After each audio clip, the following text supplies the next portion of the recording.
just showed up? Mr. Stone. All right. Yay! We're gonna be quiet now? Okay, great. He likes it. Long time no show. I know. All right, guys, try to be as quiet as you can. We're gonna start the show because we're getting all the noise from the downstairs too. Scott, you want to start? If you're ready, the season's ready to go. We're ready to go. Come on, Scott. Be quiet. Stop getting Who's doing the pledge? Maybe you said you were going to do this first. Let me get Yvette. Yvette Bonarouche from the Republican Hispanic Assembly President is going to do the Pledge of Allegiance. That needs to quiet everybody up.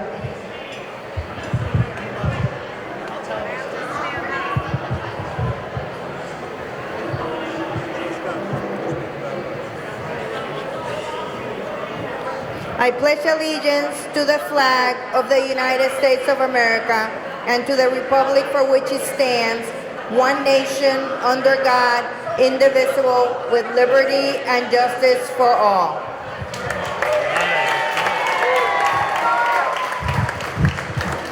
I'm going to introduce you to my friend Scott Newmark.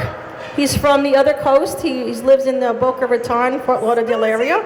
He runs the Americans for Trump. And he's been close with Roger, touring around with Roger, kind of like both of us been working together and helping Roger with a lot of events and fundraising. So Scott is going to do the opening for this event. Scott Newmark from Americans for Trump. Thank you very much, JoAnn. Is everyone ready to have a good time tonight? Are we here to welcome Roger Stone back, a free man, or what? That's right, because this is the greatest country on the face of the earth, patriots. But let me tell you what I'm going to talk about first before I get to Roger later in the evening. I'm going to talk about my good friend right here, JoAnn DeBartolo. Another great Trump patriot. And I'm telling you, my friends, it's really my distinct pleasure to be with all of you this evening, coming over from Broward County, Florida. I'm telling you, this is like a new world for me over here in Naples. You wouldn't even know there's a Chinese virus pandemic in the country looking at this.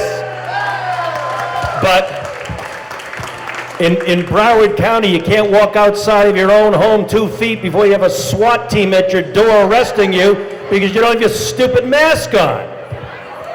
So I'm telling you, I'm still getting acclimated to this environment, but I love it. Now listen, we've got 6 days. 6 days, you all are going to have the opportunity to elect for the first time in 16 years. That's a long time. A new Republican State Committeewoman to represent Collier County. And do we know who that is? That is JoAnn. Has everybody voted yet, or are you waiting? Who's voted? Raise your hand. That's nothing. Good, you got something to do tomorrow. Great. But you gotta vote, you vote for my friend JoAnn, all right? Let me tell you something. She's got a tremendous long list of accomplishments. Her and her husband, Tom, I don't know where he is, but he's a good man too. But let me tell you, if you don't know about their history, they were the Collier County chairs for the Donald J. Trump for President campaign in 2016. A tremendous victory, a tremendous accomplishment. And because of their efforts, Collier had the #1 turnout in the state as a percentage to get out the vote in 2016 in the primary. This is my kind of county. You know where Roger and I are from, in the belly of the beast in Broward. We're lucky to get out of there alive. Now let me go back to JoAnn for a minute. JoAnn and Tom were the county representatives for the Ron DeSantis for governor campaign in 2018. Another tremendous victory, thanks to JoAnn and Tom's efforts. And JoAnn and Tom are the founders of the Patriots for Trump Club, Inc., this fantastic organization, which I'm proud to be a part of. I'm proud to be here tonight to celebrate with you all. and this is Collier County's only official club dedicated to the agenda of President Donald J. Trump. Come on, get loud on that. Let me tell you about my friend JoAnn. She is the only candidate running for state committeewoman that supports the entire platform of the Republican Party. That is critical. And you know what that means? That means JoAnn is 100% pro-life. Amen, bro. Amen. She's on record as being in favor of completely defunding Planned Parenthood. Is that good, everyone? Because this party stands for life, and we love life. But what about her opponent? Where is she? Is she here? Where is she? Under there? No. Her opponent is a pro-abortion rights activist, and she refuses to commit to defunding Planned Parenthood. She's got to go. She's been there too long, and you have the power to get her to go, and you need to do it. JoAnn is a Trump loyalist, and she has been from day one, my friends. Whereas her opponent is a never Trump loyalist. Never Trump. And you know what I say about never Trump? Never Trump is worse than any Democrat there is. Never Trumpers are the worst animals known to man. Never Trumpers, worse than Democrats, because at least with Democrats, you know what they stand for. They'll come at you face to face. The Never Trumpers will put a knife right in your back. But JoAnn's going to be Trump's voice in Collier County. We need Trump's voice in Collier County. These rhinos have got to go. And as bad as you think it is here, it's worse in Broward. And we're working on that. But it's worse there. So a little saving grace. But Collier County doesn't need, nor should anyone in this room anymore tolerate, rhinos in any position of leadership. I call them Tessio Republicans. You know what Tessio Republicans are? Who knows what a Tessio Republican is? Who knows? Godfather, Sal Tessio. What did he do? He betrayed the family. You never betray the family. Loyalty. Tessio Republicans, the worst of the worst. Like Mitt Romney, as an example. But it's time to elect, my friends, a Trump patriot, a full-time Floridian, not a Tessio Republican that lives somewhere up north in New Hampshire that never comes down here a couple of months a year, never Trumper, probably is part of the Lincoln Project. You don't want any part of this. And by the way, I don't hold back, and I'm not politically correct, if you haven't realized that yet. But JoAnn, she's tremendous, really. You got to get out and vote for her. You must vote for her. If you don't, I'm coming back. You'll hear me again. But in any event, JoAnn's been endorsed by our great friend Roger Stone, by Michael Caputo, by Alfie Oakes, who owns this great Disneyland establishment, George Papadopoulos, and many, many others, including myself. So without further ado, I give you my friend JoAnn DeBartolo, and please get out and vote for her on August 18th. Thank you very much. I'll be back soon. Thank you, Scott. Is he awesome? He does the opening for all of us everywhere through the state. Thank you for coming. I'm really honored to be here tonight. I'm so honored to have my friend Roger here, and I'm overwhelmed with the turnout. Our club has gotten so big and amazing, so I want to thank you all for coming. The reason I'm running is I had joined the Republican Executive Committee, the party, about 11 years ago. When I got into that party, I was starting to feel like, I don't know, there was a lot of Republicans in there. As I got closer to Rick Scott's campaign, I was seeing a lot of backlash with him.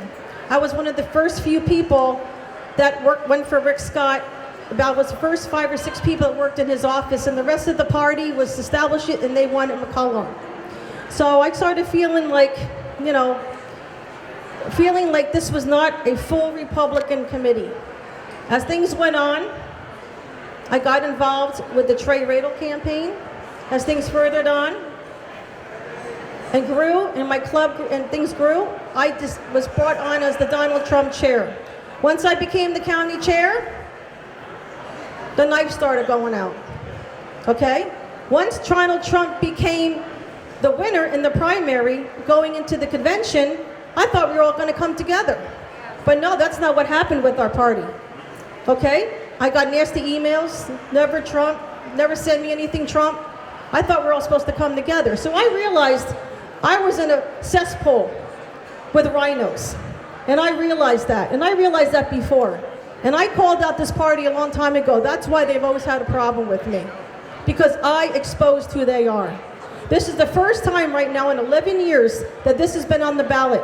My opponent says that she's being reelected. My opponent is not being reelected. She was handpicked within the party, unopposed, by 60, 70 people within the party. She says re-elect me. Re-elect me is being on the ballot. This has not been on the ballot since 2004. So I'm asking for your vote. I'm bringing in Alfie Oakes. We really need some true Trump people that are on this board. I watch this party when Donald Trump is being impeached. You never see our party out there on the street rallying for our president. Actions speak more than words. Right now I'm asking the party, my state committee man, state committee woman, we're not even there when we had the grand opening of the office. What is the problem? They should be there. This is the most crucial race. They should be there. The state chairman was there. So if you're telling me you're doing so much, you should have been there. I'd like to introduce to you my friend Alfie. I've known Alfie for probably, 15, 16 years. Again, Alfie and I met when we were both with Rick Scott in the very beginning, when the rest of the crew, rhinos, wanted to go with establishment. It was 8 o'clock in the morning. There was about 40, 50 of us in front of his store on Food and Thought on 41 with his dad with muffins, and we met Rick Scott. From there, Alfie has always been giving his hands out and setting up events and putting out his time and his money to bring Ron DeSantis and Rick Scott here. And then with this whole Black Lives, I give him a lot of credit when he went against the other side. I talked to liberal business owners. I talked to liberal business owners that can't believe and give him a lot of credit for the balls he has. So we need somebody like Alfie Oakes to win this election and get rid of the waste that's in the party and start making our party stronger and start electing Republicans in this county with not the R in front of their name. You could be, say the Republicans, but they put the R in front of their name. So I'd like to introduce my other half, running for state committee man. Get out the vote for him, Alfie Oakes. Thank you, JoAnn. As I've said before, if this time right now doesn't represent a time where we have to stand up and get our voices out there, this is the time to educate every single person that you can possibly get your voice to. The young kids that are misled could be your neighbors. Don't be afraid to go out there and talk to people. I really do feel like we've been able to take a stance here and come out and show what the silent majority of the United States really is thinking. And the truth is, demographically, in at least 90% of the United States, every business could do so. We know in the big cities they can't get away with it, but this could happen in 90% of the geographical area of the United States. So right now, we just ask every person here to try to think about the people that they're going to come in contact with in the next month or so, and just do your best without causing a fight to educate them, because that's the only thing that can really help. And I'm really happy to be here surrounded by all conservatives. As I said before,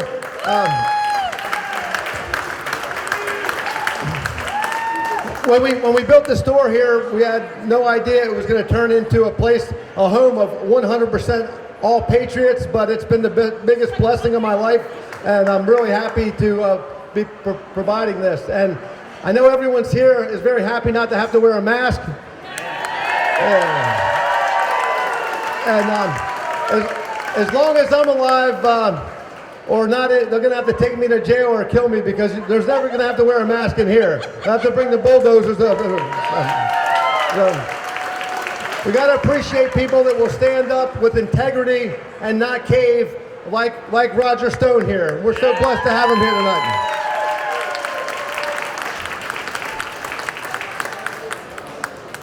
But are you coming?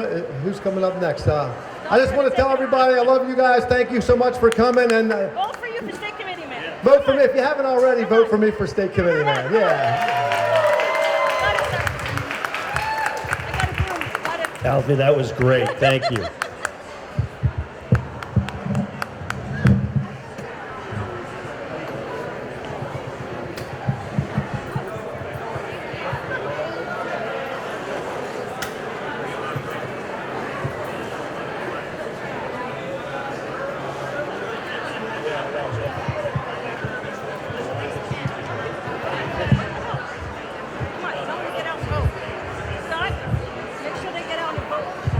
Everybody, make sure you get out and vote for Alfie too. This is a team effort. You want to win. You want to do something significant. Get out and vote. Anyone that doesn't vote, any Republican that sits home elects Democrats or Tessio Republicans. Remember that. This is a bodies, numbers game. You must get out. It's not that hard to do, friends. All right, everyone. Let's get together now, because I've got some important things. I'm going to stop until my jury is ready to listen. Are you guys ready to listen? Or you want to have your own conversations? Okay. That's what the judge would always say to the lawyers. You ready now, lawyers? And then we'd all shut up and say, yes, sir. Yes, Your Honor. But I want to recap why we're here tonight for a very special man and an American patriot, Roger Stone. And it's important to recap the history of why we're here. Back on July 10th of this year, our great President Trump signed an executive grant of clemency, commuting the unjust 40-month prison sentence of our friend Roger Stone.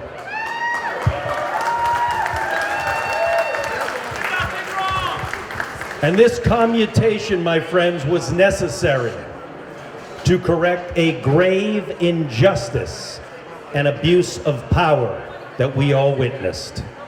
Roger Stone is a victim of the Russia hoax that the left and its allies in the media perpetuated on the American people for years in an attempt to undermine the Trump presidency. Is that correct?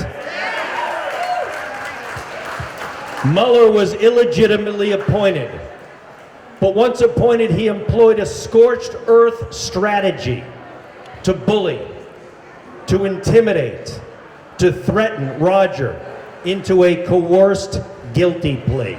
That was the tactic. But his ultimate goal was to get Roger to incriminate President Trump for imaginary crimes based on invented evidence of Russian collusion to steal the 2016 presidential election, correct? Mueller didn't care. He didn't care that it was all a hoax. And how pathetic was that testimony when he came in front of the congressional committees? Was that pathetic or what? Did everyone see that? Yeah, exactly. But he didn't care that it was all a hoax and that the supposed evidence was completely phony. Because Mueller was more than willing to coerce Roger to lie, to falsely implicate our president in an imaginary crime. But friends, we're all God-fearing people in this room. And the Bible tells us that God hates lying, correct?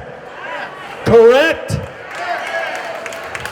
Proverbs 6:16 through 19 states there are 6 things that the Lord hates, one of which is a false witness who pours out lies. And we've all read our Bible. You know what I'm talking about. God gave us the 9th commandment in Exodus 20:16. You shall not give false testimony against your neighbor, correct? And our friend Roger, true to his word, never gave false testimony against President Trump. And for that, he needs to be commended now.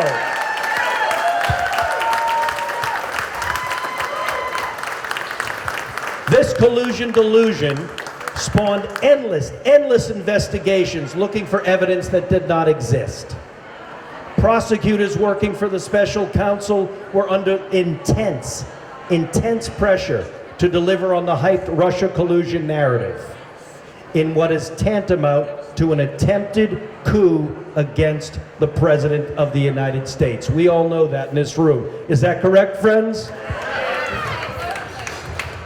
And we all know that the FBI Russia probe was launched by biased and politically active FBI officials demonstrably hostile to the 2016 Donald Trump campaign. Agents of the FBI obtained search warrants for information they knew to be false, provided by a retired British spy on the Clinton payroll. We all know that, correct? Yes. The Inspector General did an investigation. He found that the agents misled the courts, doctored records, and smeared innocent Americans like Carter Page and others. But as it became clear that these witch hunts would never bear fruit, the special counsel's office resorted to process-based charges against our friend Roger in an attempt to manufacture the false impression of criminality. None of the charges against Roger ever had anything to do with Trump-Russia collusion. I've read the indictments. I've studied this case. They didn't. And Mueller never charged anyone with a collusion conspiracy since it never happened. Period. But through it all, my friends, and that's why we're here, Roger Stone resisted this enemy. And as punishment for that resistance, what did Mueller order? They ordered a grotesque pre-dawn SWAT team raid at Roger's Fort Lauderdale house. And the Mueller prosecutors, ignoring all Justice Department guidelines, took pains to make a public spectacle of Roger's arrest, revealing a police state mentality underlying this prosecution. And my friends, the entire point of this raid was not to capture an armed and dangerous criminal, because Roger would have turned himself in through his lawyer had they simply asked. This was to make a point, to intimidate Roger, so he would say something, anything, compose anything against President Trump. And what did this reveal to us? Mueller's abusive wielding of this power in the arrest of Roger revealed the rot at the heart of the entire Russia investigation. And not only was he charged by overzealous prosecutors, pursuing a case that never should have existed because it was all fruit of the poisonous tree.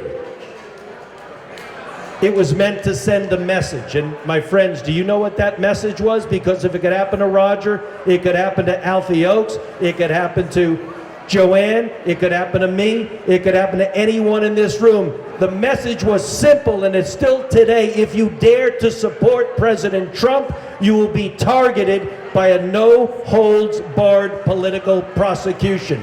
Do we all understand how serious this is? I didn't hear that. All right, I heard that. USA, right. USA, if we can keep it. And that's another speech for November 3rd. But right now we're here to celebrate Roger. But let's go look at Roger's trial. He was convicted by a jury, but not of his peers. Roger lives here in Fort Lauderdale in Broward County in Florida. But he was convicted by a jury of 12 Washingtonians in D.C., presumably all Democrats. And they can be fair, right? Including a liberal political activist attorney who served as jury forewoman. And after the trial, my friends, and I looked at these transcripts and these records, it came to light, she voiced extreme anti-Trump opinions and concealed the fact that she was a member of the liberal resistance to President Trump and his presidency. She commented negatively about the Roger Stone case, praised the Mueller investigation, suggested that President Trump and all of his supporters, meaning everyone in this room, were racists. Are we racist? Are we racist? And expressed vitriolic contempt for Roger himself. And despite this appellate record, with overwhelming evidence of manifest prejudice against Roger, by virtue of his close association with President Trump, Judge Amy Berman Jackson, who at times herself seemed as if she could scarcely hide her own animus against Roger, denied his motion for new trial. But Roger has appealed his conviction, and he is seeking a new trial. Even though President Trump commuted his sentence, he is still seeking a new trial to clear his good name. And we're going to fight with him all the way to clear his good name. And Roger maintains his innocence and has stated he expects to be fully exonerated by the American criminal justice system. Because despite its flaws, the American criminal justice system is still the best system in the world, period. And we should all appreciate it. But it's not perfect, and that's what appellate courts are for. I work in that system day and night, every day, for 35 years. It's not perfect, but it's great. But Roger, like every American, deserves a fair trial and every opportunity to vindicate himself before these courts. And we all know, though, that Roger wasn't prosecuted, he was persecuted for the same type of behavior that Obama administration officials and Hillary Clinton campaign operatives have walked free for. They've walked for the same things they charge Roger with. But let's all thank President Trump for his act of mercy and grace for Roger, because it strikes a note of tremendous grace and decency by our great president, and it serves the interest of justice. But our friend Roger has already suffered greatly. He was treated unfairly. But now, we're here celebrating Roger's return. Roger now is a free man. Let's cheer that, he's a free man. And we're here tonight, friends and patriots and Trump patriots, to welcome him home tonight, free, celebrating with JoAnn and the Patriots for Trump Club, Inc., right? And we're celebrating his freedom. So let's all give a tremendous hand. Knock this roof down. We get Roger Stone up here. I want to hear some loud noise and clapping. Let's go. Further, let's get Roger Stone. Let's go. Thank you. Now that Scott Newmark has given my speech, I'm just going to sit down and quit while I'm ahead.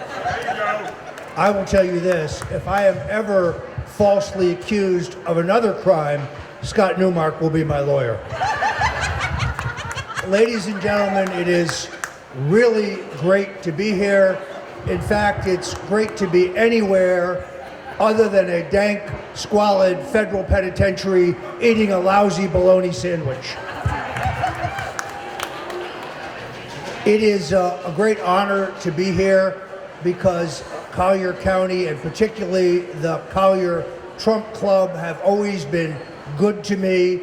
They have supported me in the most horrific ordeal that you can imagine.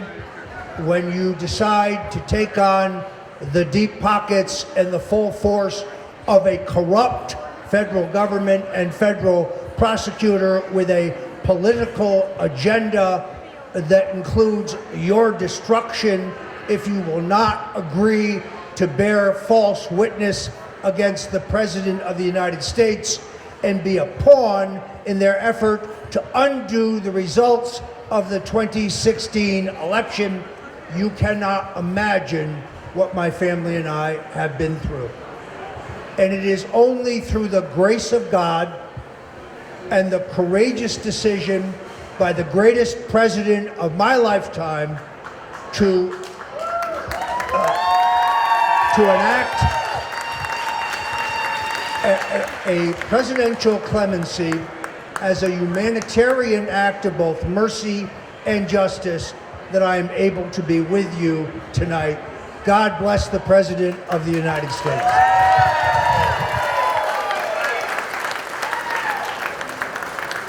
This ordeal has been so difficult, so stressful, that sometimes I feel like a man trapped on an elevator with Eric Swalwell after he's eaten 3 chili dogs.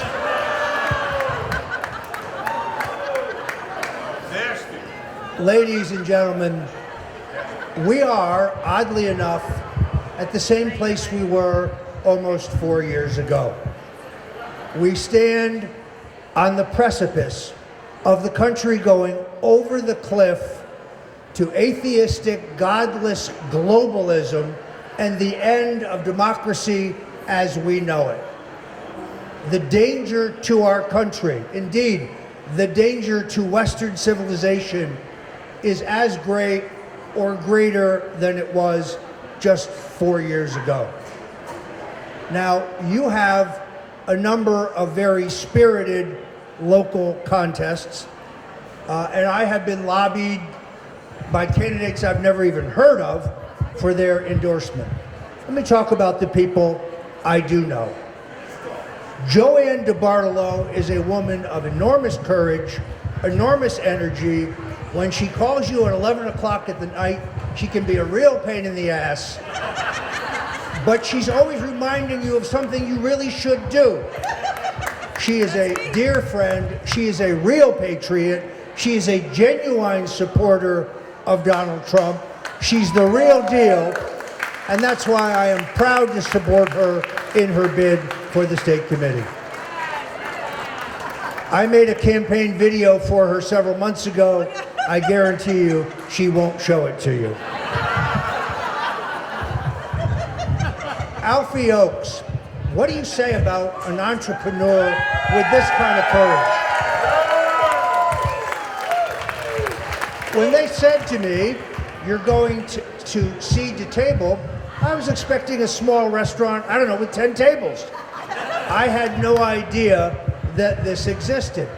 And seeing a businessman with the courage to take a stand, a businessman, an entrepreneur willing to stand up and declare themselves on the important issues in politics of the day, I say this: if liberals don't want to buy their fruits and vegetables here, the hell with them.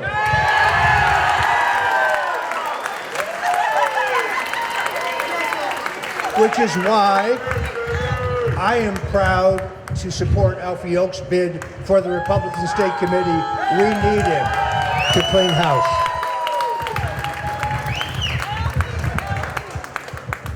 You have a competitive race for the state committee between two of my friends, Chris Crowley and Matt Caldwell. They are both friends of mine. They are both good men. They are both conservatives. God bless both of them.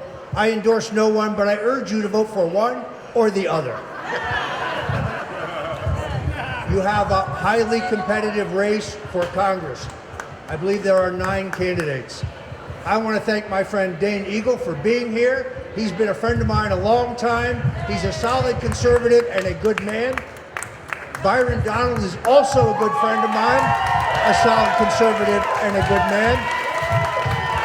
Vote for one or the other. Do not vote for anybody else in that race.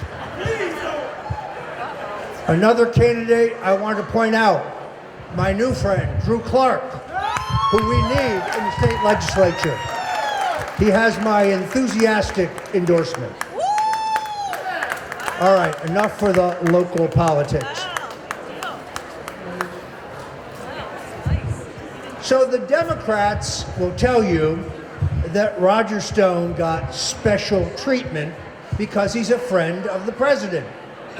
Let's go through that if we may. When 29 heavily armed, SWAT-clad, assault weapon-bearing FBI agents wearing their night goggles show up at your house at 6 a.m. to arrest you, terrorize your wife and your dogs for the first time nonviolent, white-collar process crime of lying to Congress, you are definitely being treated specially.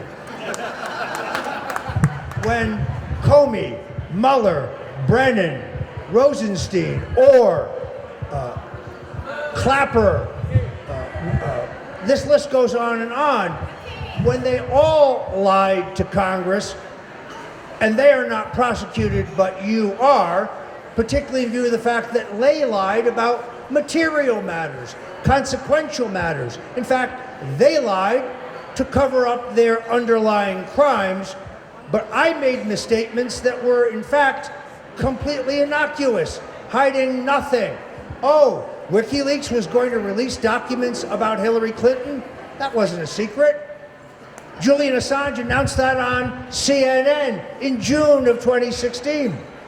So when they are not indicted and you are, that's definitely special treatment. When it is the policy of the Department of Justice and the Federal Bureau of Prisons that those who are convicted of nonviolent crimes, who are either in incarceration or about to be incarcerated, are to be moved either to time served or to home confinement, and that guideline applies to Michael Avenatti, the Democratic super lawyer, Michael Cohen, convicted of multiple financial crimes unassociated in any way with Donald Trump, or even Rick Gates, who was Paul Manafort's bag man. By the way, a very strong guy because those bags were really heavy. But that does not apply to you when it is the legal precedent in every circuit in the United States, including DC, in which everyone convicted of a non-violent crime whose incarceration is imminent is ordered to home confinement, except for Roger Stone. That is most definitely special treatment. I'm not going to rehash for you the agony of my trial. Suffice it to say, the judge essentially, in violation of the Constitution, prohibited every powerful line of defense. I couldn't argue selective prosecution, that Comey, Brennan, Clapper, so on, had lied but not been prosecuted. I couldn't challenge the underlying premise of my indictment, that the Russians hacked the DNC, for which there is no proof whatsoever. I wanted to put experts on the witness stand and provide real forensic evidence to prove that that never happened. I was denied that right. But here's the best one. I was specifically not allowed to raise the question of misconduct by the special counsel, the FBI, the Department of Justice, or any member of Congress in my case. Why would the government ask to keep misconduct prohibited if there was no misconduct to discuss? That's also unconstitutional. This is like a man going into a boxing match with both hands tied behind his back, and the guy from CNN says, well, Stone never landed a punch. My jury, also known as the Clinton-Obama administration alumni reunion. No Republicans, no independents, no military veterans, no evangelical Christians, no Roman Catholics, no African American men. It may have been ethnically diverse, but there was political solidarity. Every single member of this jury hated Donald Trump and Roger Stone. And then there's the antics of the jury forewoman.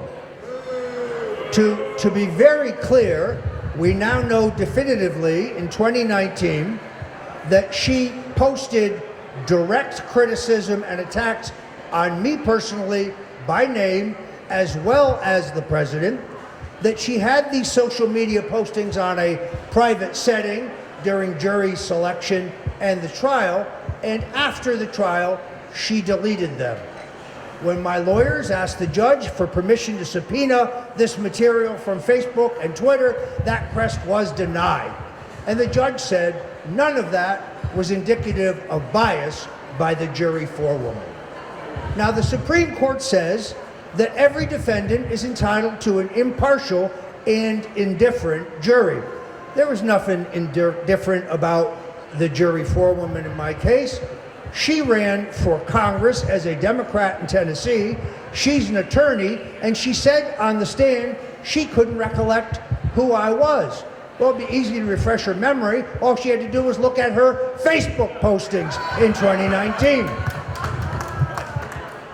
But the most disturbing thing about this was not only the government's intention, upheld by the judge and upheld by the D.C. Circuit Court of Appeals, to incarcerate me despite my age, my current health, the indisputable evidence of COVID-19 infections at the prison they wanted to send me to. But get this, the very same prison in Georgia where I was to voluntarily surrender on July 14th, in the week before I arrived, had released a child sex predator, a child pornographer, a serial rapist, an armed bank robber, and a guy who knocked over 2 liquor stores with a shotgun to protect them from COVID-19. But Roger Stone, come on in.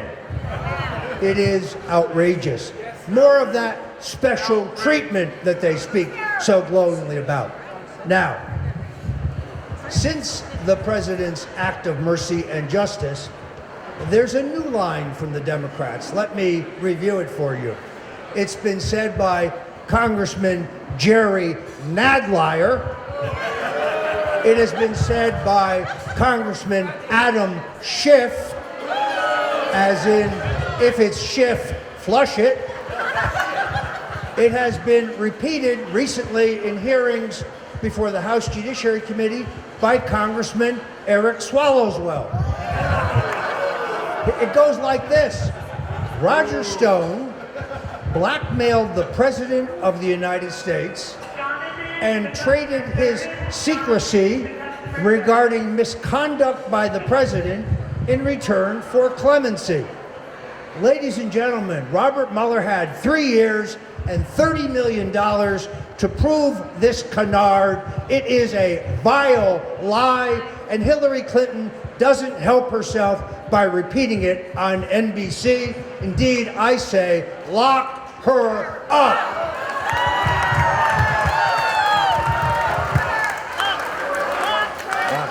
I love it. The day after the president granted me a commutation that allows me to appeal my sentence. You see, when you accept a pardon, you are accepting guilt for the crime for which you were convicted. But in a commutation, you can continue to contest your guilt, and your appeal will be heard by the D.C. Circuit Court of Appeals. Given their actions in General Flynn's case, that does give me some pause. Let me say this. General Michael Flynn is a genuine war hero. He is a great American patriot.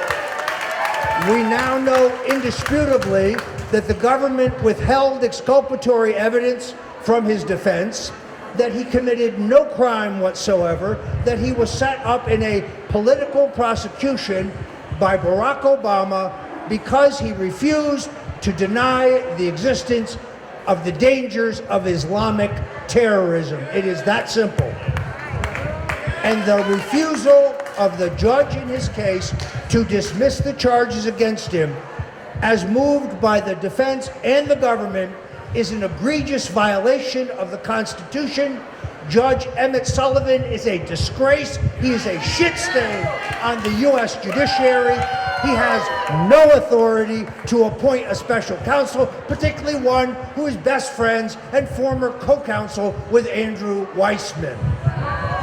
He has no authority to decide whether General Flynn should now be charged with perjury because he gave in to the unbearable pressure to plead guilty to something he did not do.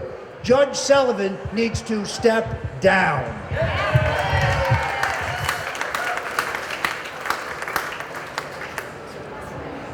Let's talk about today, because I'm tired of talking about the past. This is the most important election of my lifetime. Now, I know we have said that every 2 years or every 4 years, but this time we have three major obstacles to confront. The first one is the most obvious. It is an old Florida tradition. It's called ballot fraud. It's called vote stealing. The Democratic Party has this down to a science in the county where I live and our neighboring county in Palm Beach. You all remember they were still finding votes in the race for governor and the U.S. Senate weeks after the election. A mail-in ballot nationally violates the Constitution in 12 states. It violates the requirements in 35 states to show a photo ID as a requirement to vote. It is a bad idea that guarantees rampant voter fraud in the upcoming election. The Democrats are very naked in their plan. Here's what they say. It's called inoculation. Donald Trump is going to lose. He's going to refuse to accept the results of the election, and the military is going to have to remove them. Him. Translation, we're going to steal this election, and we're trying to limit the president's ability to object. Well, I predict to you that their stealing will be so obvious, so rampant, so flagrant, so blatant, that this election is likely to be decided in the courts.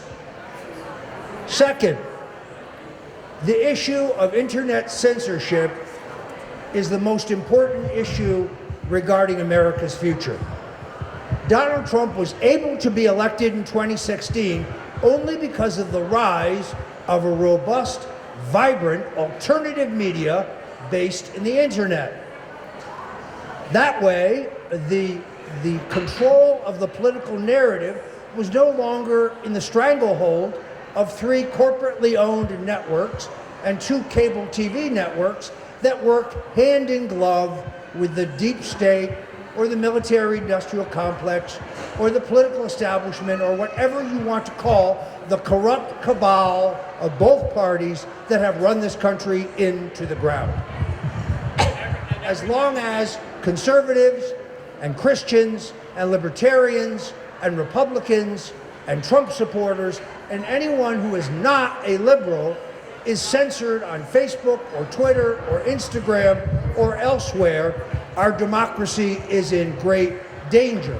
They are taking away the president's ability to have his message amplified and repeated.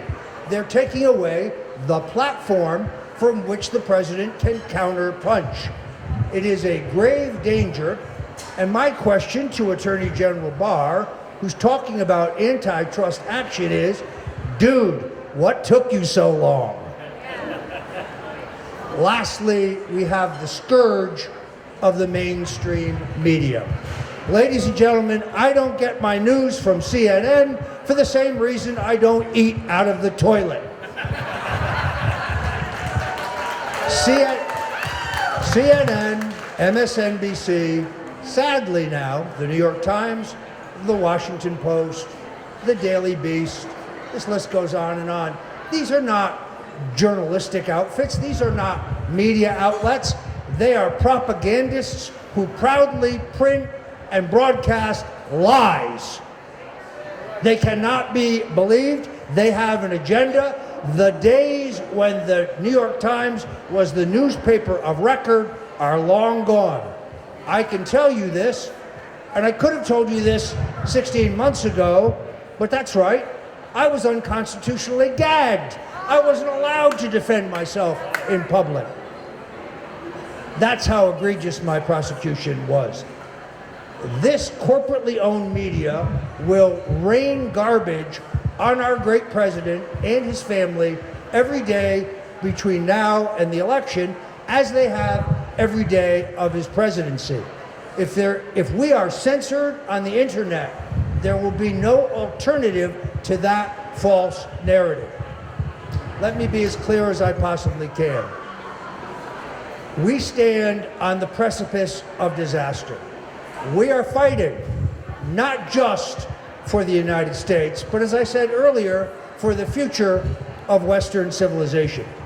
Folks, I'm just warming up, so take off your jackets.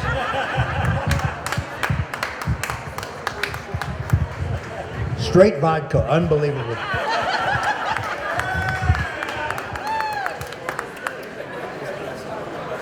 We have to recognize that this election is not in the bag. This is not a walk. There is not a landslide. Now, it is true that there are a number of people who will not tell a pollster on the telephone that they don't know that they're voting for the president because they don't want to be harassed. They don't want to be identified. That is their right. But what we don't know is that 3%? Is it 5%? Is it 8%? We don't know. Those who say the polls in 2016 were wrong, therefore the polls today are wrong, are incorrect. The polls in 2016 were wrong because they were based on a false, an incorrect voter turnout model that assumed that turnout would be the same in 2016 as it was in 2012. But it wasn't. Fewer black people turned out, more rural people turned out, more evangelical Christians turned out, etc. So it was a very different pattern.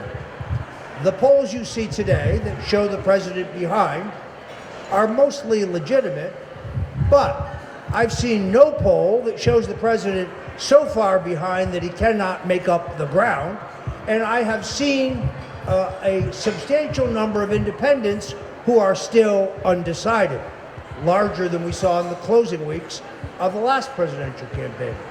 And therefore, every one of you, assume every single vote counts. Assume that this is going to be paper thin. Assume that you have to get every friend, colleague, relative, everybody on your Christmas card list out to vote. Nothing is for sure. This I know. We need debates. We need to see the real Donald Trump and the real Joe Biden. I believe that debates are a great American political tradition. Nixon and Kennedy had 4. I recommend that Joe Biden and the president have 4, but I would not accept the schedule or the format of the Presidential Commission on Debates because it is not appointed by the president, it is not a commission, and it is not about debate. It is about limiting debate. The president is the incumbent, and he can decide where and when he debates. So this is very simple. What I would do is to say, hey, Joe, Fox, next Thursday night, 7 o'clock, be there. Otherwise, I'll debate an empty chair instead of an empty suit.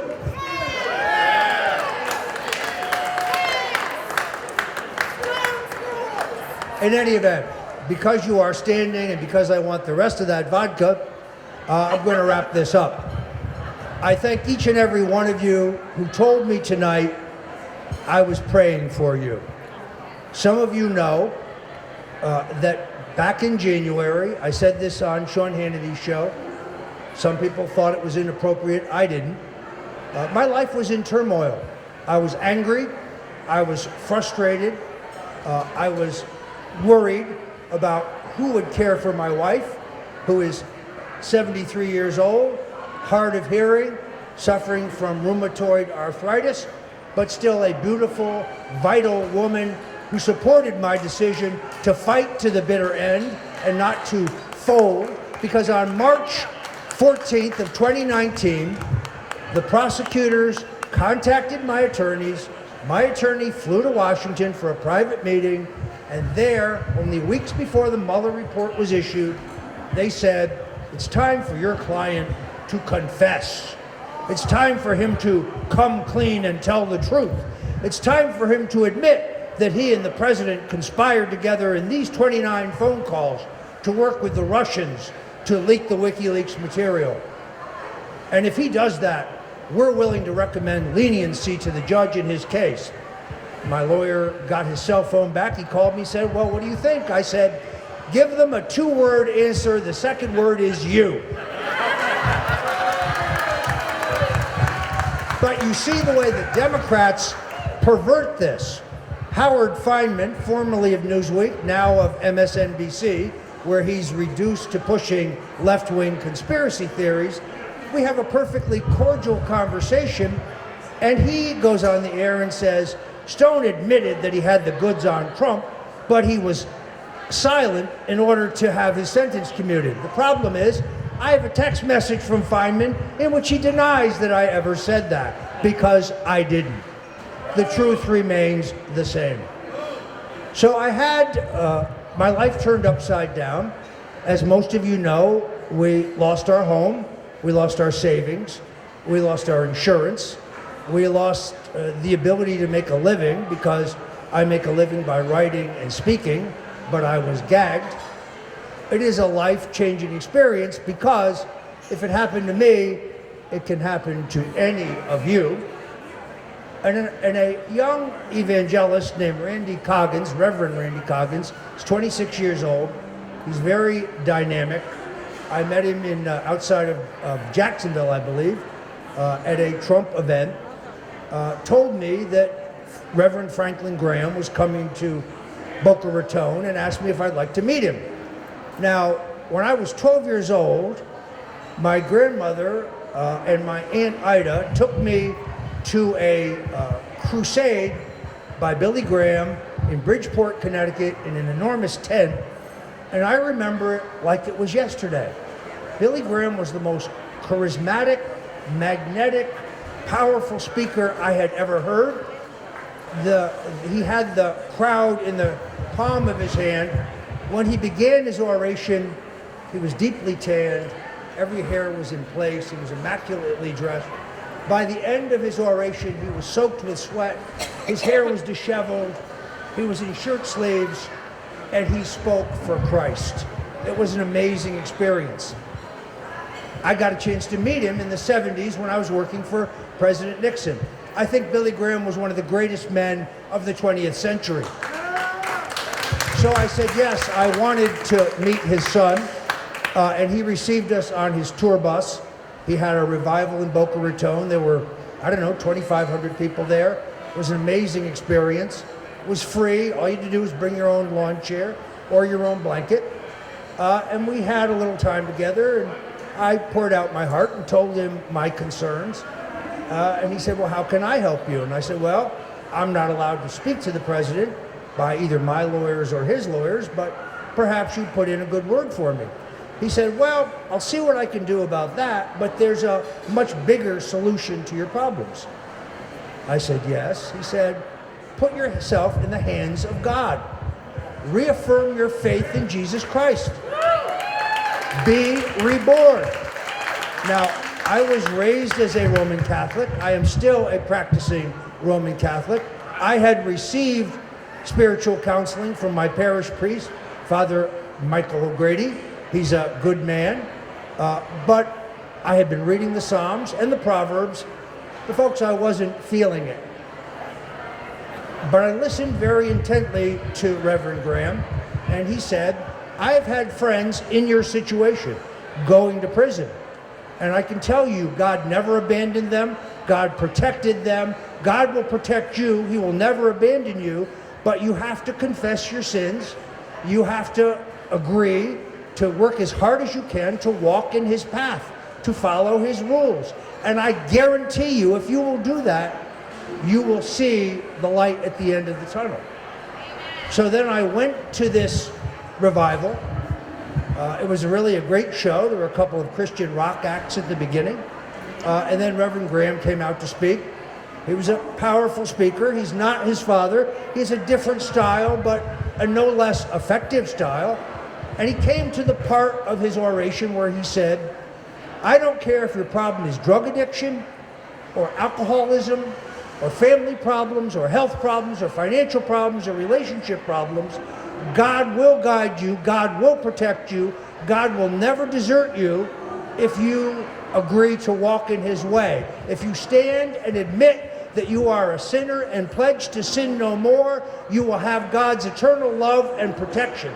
So now, those of you in the crowd who want to be saved, who want to walk with Jesus, rise now and repeat after me. And in that moment, I felt the calling. I stood up with 500 other Christians. I confessed my sins. I got right with Jesus Christ, and it was as if a cement block was removed from my chest. I never doubted that God would provide the guidance to our president to do the right thing, as I believe he does every single day in that job. Now, I'm also a practical, hardball political operative. I know there are people out there who will say, oh, that's a ploy. That's a head fake. That's Stone posturing for public sympathy. That's all phony. You know what? I don't care. Here's why. He knows what's in my heart. And that's all that matters. And therefore, in this upcoming election, let me be very clear. We do battle for the Lord. We do battle for our Christian, Judeo-Christian values. We do battle for decency and justice and rightness. It will be the most important and closest election in my lifetime. My friends, march with me, march with God on to victory. Thank you.